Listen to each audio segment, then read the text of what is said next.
بہرحال دنیا ایک بہت بڑے تصادم کی طرف بڑھ رہی ہے.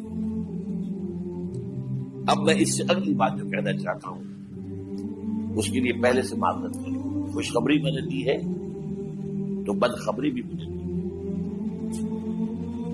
اس عالمی غلبہ اسلام سے پہلے ابھی امت مسلمہ کی بہت پٹائی ہونی ہے، بہت پٹائی ہونی ہے، بہت پٹائی. یہ میں نہیں کہہ رہا، حضور نے کہا. کتاب المراحل احادیث کی کتابوں کے آخر میں یہ 4 ابواب جو آتے ہیں تو عام طور پر علماء بھی نہیں پڑھتے، اس لیے کہ ان سے کوئی فقہی مسئلہ تو نکلتا نہیں، ان سے کوئی شرعی حکم نہیں نکلتا، وہ تو پیشین گوئیاں ہے. کتاب الفتن کیسے کیسے فتنے اٹھیں گے، کتاب المراحل کیسی کیسی جنگیں ہوں گی، کتاب اشراط الساعہ قیامت کی علامات کیا ہوگی، کتاب و علامات القیامہ یہ کیا ہوں گے.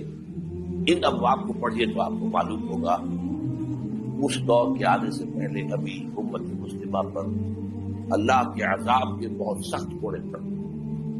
معافی چاہتا ہوں. اگر رسولوں کی شان یہ تھی کہ وہ بشیر بھی تھے اور نذیر بھی تھے تو میں بھی ایک ادنا غلام نہیں کہوں. میں جو کہہ رہا ہوں قرآن حدیث سے کہہ رہا ہوں. یہ عذاب کیوں آئے گا؟ امت مسلمہ بحیثیت مجموعی اللہ کی نگاہ میں مجرم، بہت بڑی مجرم. کیوں؟ 1 انچ زمین دنیا میں نہیں دکھا سکتی جہاں اللہ کا دین قائم. یہ مذہب ہے، مسجدیں ہیں، حج ہے اور عمرے ہیں، یہ مذہب ہے. دین کہاں ہے؟ اللہ کا نظام کہاں ہے؟ دین حق کہاں ہے؟ وہ نظام عدل کہاں ہے؟ وہ نظام سیاست کہاں ہے؟ وہ قانون شریعت کہاں ہے؟ آپ کی ساری معیشت سود کے اوپر ہے، اور سود سے زیادہ بڑا گھناؤنا جرم کوئی نہیں، سود سے زیادہ بڑا گھناؤنا گناہ کوئی نہیں. اس کے بارے میں حضور نے فرمایا الربا 70 جزءا یحوما. 2 حدیثیں ہیں. ربا کے 70 حصے ہیں یا 70 گناہ ہیں. 70 گناہ ہیں جن میں چھوٹے بھی ہیں بڑے بھی ہیں. 70 گناہ. ایسا رہا ان میں سب سے چھوٹا اس کے مساوی ہے این کہ الرجل امہ کہ کوئی شخص اپنی ماں سے زنا کرے. سنن ابی داؤد کی روایت ہے، سن لیجیے، پڑھ لیجیے. سارا نظام آپ کا کہاں ہے؟ تجارت ہو تو اس پر ہے، زراعت ہو تو اس پر ہے. بیج لیا تھا تو سودی قرضے پہ لیا تھا، اس کے بعد جو اس کے لیے کھاد خریدی تھی سودی قرضے پہ خریدی تھی، پیسٹی سائڈ خریدے تھے سودی قرضے پہ خریدے تھے. اس کے بعد اگر کوئی ہارویسٹر لیا ہے، کوئی اور لیا، ٹریکٹر لیا تو سودی قرض. سود ہر دانے گندم میں سود ہے. کوئی شخص بچا ہوا نہ میں بچا ہوا نہ بچے ہوا، کوئی بچا ہوا. سارا کاروبار، ساری سبز و حرفت، ساری حکومت، پوری حکومت، پوری قوم سود کے اندر جکڑی. ایک شخص. کہاں ہے اسلام؟ آپ میری بات سمجھ لیجئے. اسلام کے 2 حصے کر لیجئے. اسلام بطور مذہب، اسلام بطور دین. اور یہ تو آپ قرآن پڑھتے ہیں، پورے قرآن میں مذہب کا لفظ آیا ہی نہیں ہے. حدیث کے ذخیرے میں بھی میری امکان، میرے معلومات کے تک کہیں نہیں. یہ مذہب تو ہمارے یہاں استعمال ہوتا تھا فقہوں کے لیے. مذہب حنفی، مذہب مالکی، مذہب شافعی، مذہب حنبلی، اب ایک مذہب سلفی اہل حدیث حضرات کا ہو گیا ہے، مذہب ظاہری، بعض مذہب جعفری. یہ فقہوں کے لیے تھا. مذہب کیا ہے؟ مذہب کا نام 3 چیزوں کا مجموعہ مذہب ہے. کچھ عقائد، کچھ عبادات، کچھ رسومات. بچہ پیدا ہوگا تو کیا کریں گے؟ عقیقہ کریں گے. کوئی فوت ہوگا تو کیا کریں گے؟ جنازہ پڑھائیں گے، کفن دفن کریں گے. شادی ہوگی تو کیا کریں گے؟ ایجاب و قبول ہوگا، ولیمہ ہوگا. یہ رسومات. دین یہ نہیں ہے. دین ہے اللہ کا دین، اللہ کا نظام، اللہ کا قانون. وَمَن لَّمْ يَحْكُم بِمَا أَنزَلَ اللَّهُ فَأُولَٰئِكَ هُمُ الْكَافِرُونَ. جو اللہ کی اتاری شریعت کے مطابق فیصلے نہ کرے وہی تو کافر ہے. میں اور آپ کون ہیں؟ برا نہ مانیے. فیس دی فیکٹس. اور یہ فتویٰ کس کا ہے؟ اللہ کا ہے.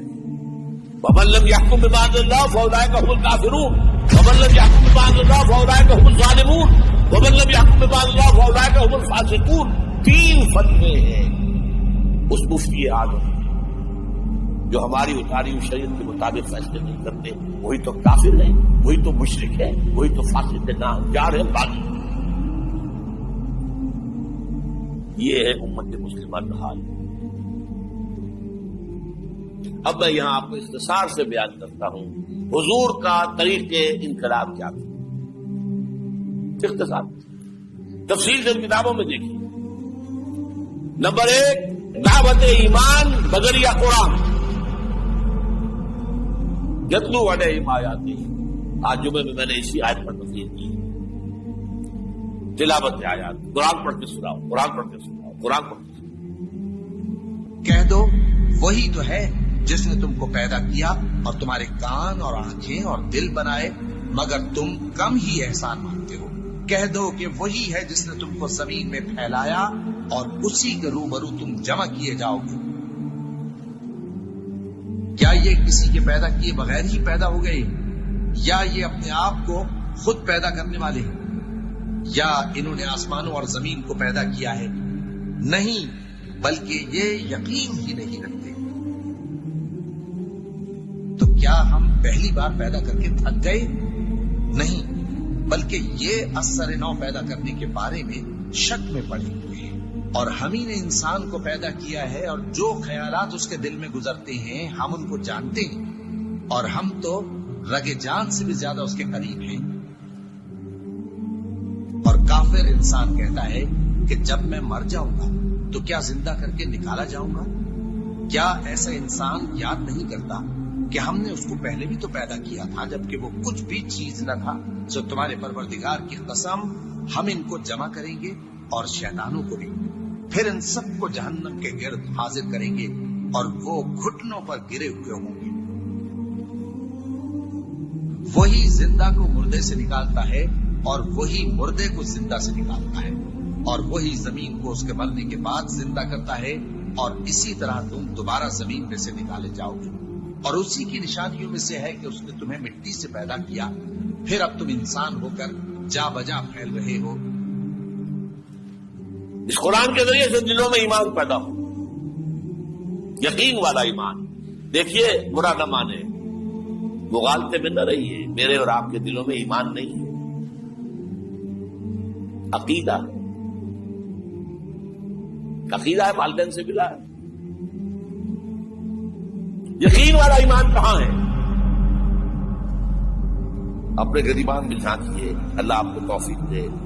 کیا مجھے واقعی یقین ہے کہ مجھے مرنے کے بعد جی اٹھنا ہے؟ کیا مجھے یہ واقعی یقین ہے کہ اصل زندگی آخرت کی زندگی ہے؟